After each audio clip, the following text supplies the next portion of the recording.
Hi friends, நான் உங்கள் சரண்யா. இந்த வீடியோ எதுக்குன்னா, எனக்கு என்ன சொல்லன்னு தெரியல. ஆமாம், என்ன சொல்லன்னு எனக்கு தெரியல. ஏன் அப்படி நான் சொல்கிறேன்னா,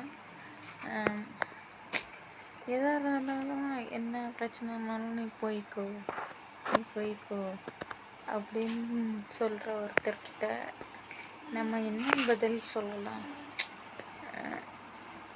நம்ம ஒத்தையில் இருந்திருந்தா நீ தானே நீ இல்லைன்னா எனக்கு ஒன்றும் இல்லை, நான் போய் பொழைச்சிக்குவேன் அப்படின்னு தைரியமாக ஒரு முடிவு எடுத்திருக்கலாம்.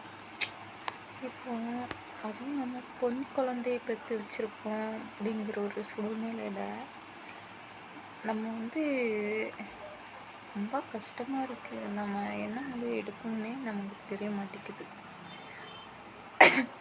அதனால் இவங்க பேசுகிறதெல்லாம் நம்ம அமைதியாக பொறுத்துக்கிட்டு அழுதுகிட்டு அந்த மாதிரி இருக்கிற சூழ்நிலை தான் இருக்குது. நம்ம பாட்டுக்கு நம்ம பிள்ளையை விட்டுட்டு எங்கேயும் விட்டுட்டு போகவே முடியாது.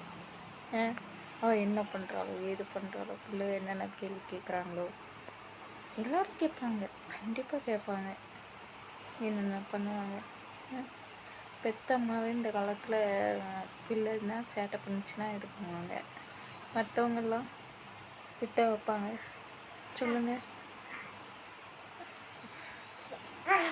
எனக்கு என்ன பண்ணனே தெரியல. மொத்தத்தில் இவ்வளோ வச்சுட்டும் ஒரு வேலை தர மாட்டாங்க யாரும்.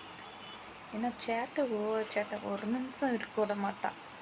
வீட்டில் ஒரு வேலை செய்ய முடியாது இவ்வளோ வச்சுட்டு. அப்படி வீட்லேயே அப்படிங்கும்போது வெளியே வேலை தேடி போனேன்.